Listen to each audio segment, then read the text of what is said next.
Felipe Carrillo Puerto se encuentra situado en un lugar estratégico del estado de Quintana Roo. Es el escenario perfecto donde se entretejen los relatos de su gente para invitarnos a entrar en el fabuloso mundo selvático de los mayas.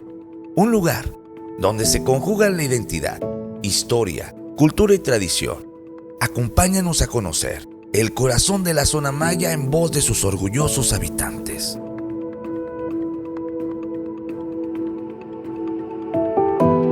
Nojcaj Santa Cruz, Ixbalamná. El gran pueblo Santa Cruz, Casa del Jaguar. Los abuelos mayas así llaman a la actual ciudad de Felipe Carrillo Puerto. Lugar fundado el 15 de octubre de 1850 por los mayas macehuanes, 3 años después de haberse iniciado la guerra de castas, aunque hay opiniones encontradas con respecto a este tema. Lo cierto es que desde entonces los mayas macehuales han experimentado en carne propia las secuelas que dejó el exterminio al que fueron sometidos sus ancestros en esos cruentos años de guerra.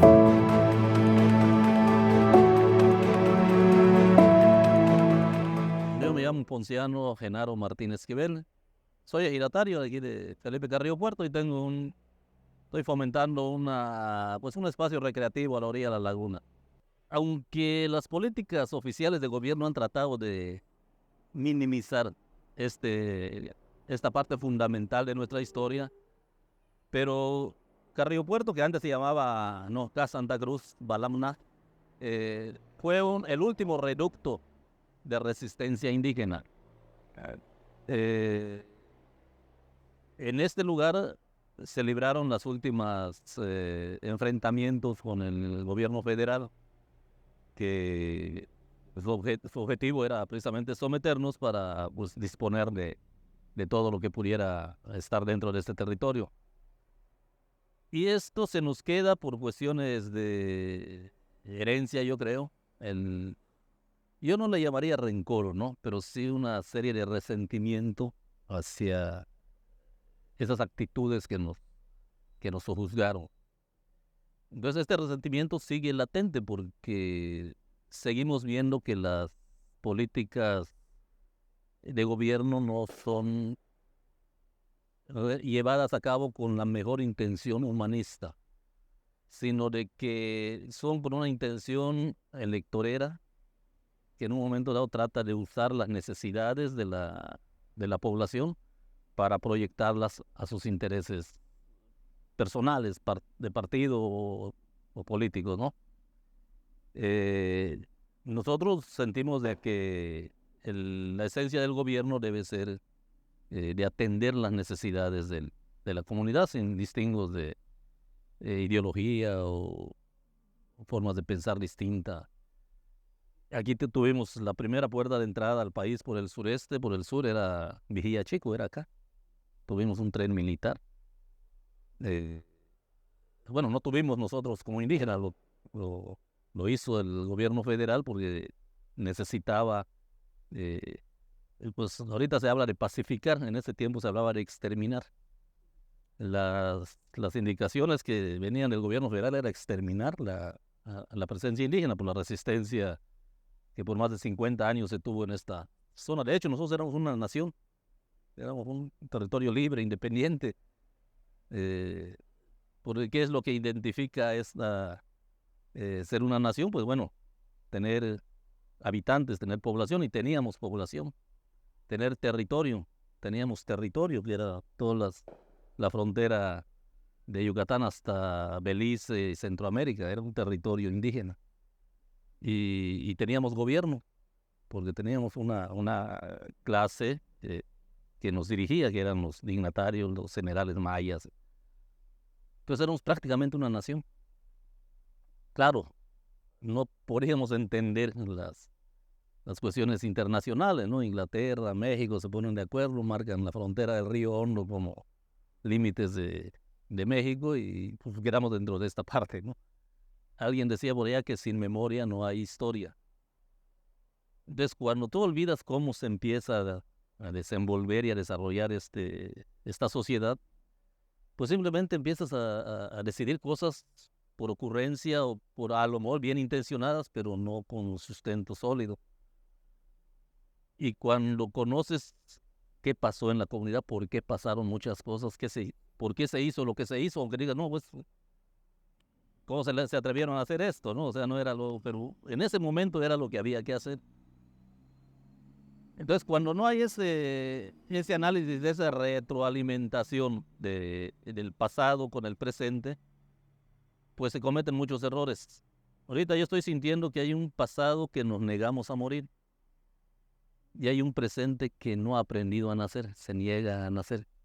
Entonces no definen exactamente qué quieren y cómo quieren. Y los que estamos del otro lado, en el pasado, también entendemos que ya no podemos hacer muchas cosas, que ya no somos los que tenemos que estar adelante, pero ya no sabemos qué hacer. Carecemos de muchos elementos, ¿no? De tecnología, de conocimientos, y obviamente de vitalidad, fuerzas físicas y todo, pero creo que lo que pudiera ser aprovechable de esta generación que viene es conocer. Antes había la práctica de que a la gente vieja, a la gente antigua, a la gente grande, no se les veía como un estorbo. Ahora a los viejitos hasta les hacen sus espacios exclusivos. Aquí están los viejos, aquí están los jóvenes. Antes no, antes eran la consulta, los sabios de la comunidad, era su aportación. Javier Rojo Gómez surge como un parteaguas en las memorias de los carrilloportenses, ya que este gobernador del entonces territorio de Quintana Roo se caracterizó por la alfabetización de la población, fomentando la construcción de escuelas y bibliotecas populares. Bueno, Felipe Carrillo Puerto, pues no sé si eran otros mundos o eran otros tiempos, pero el mejor momento que nos tocó disfrutar de Carrillo Puerto fue la infancia. Porque de niño no ves problemas, no ves complicaciones, andas no bien vestido, no bien alimentado, pero andas feliz. Antes todos sabíamos los problemas de todos. En todos ayudaban a resolver los problemas de todos. Ahorita ya hay un escenario de egoísmo, de que cada quien haga y resuelva lo que pueda, como pueda. Y esto pues nos lleva a escenarios que rompen con lo que debería de ser una comunidad, ¿no? De apoyo mutuo. Yo me acuerdo acá que cuando llegaban personajes distinguidos, pues eran o personajes de gobierno o personajes de la política. Acá en este pueblo a mí me tocó ver a Valentín Campa en la plaza principal, a Demetrio Vallejo, a Cuauhtémoc Cárdenas. Yo ni sabía quiénes eran, ni a qué venían, ni nada, pero se me quedó fija en la memoria la presencia de esos señores, porque no había nada en el pueblo. Eran cosas que sí, que rompían con la megafonía. Me acuerdo cuando llegó don Javier Rojo Gómez, fue el primer gobernador que yo conocí.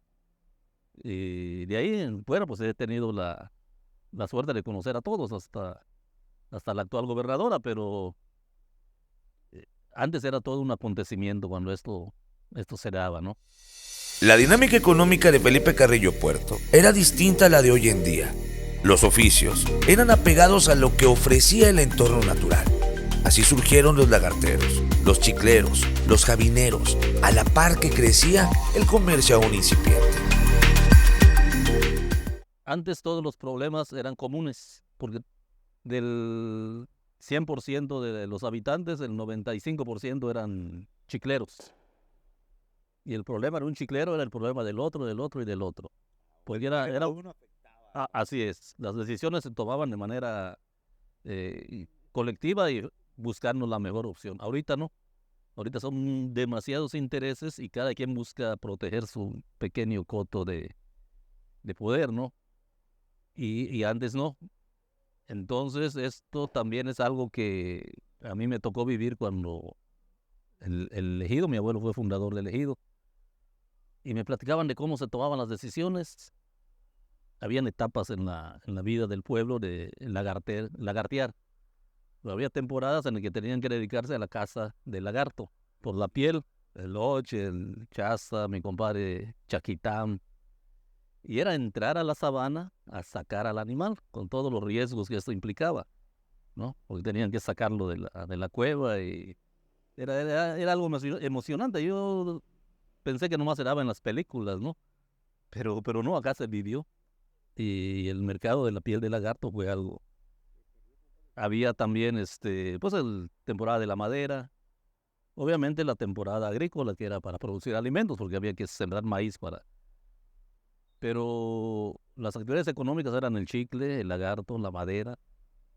Y pues el comercio era muy incipiente, ¿no? Más bien eran Chetumal, los artículos de importación y todo que...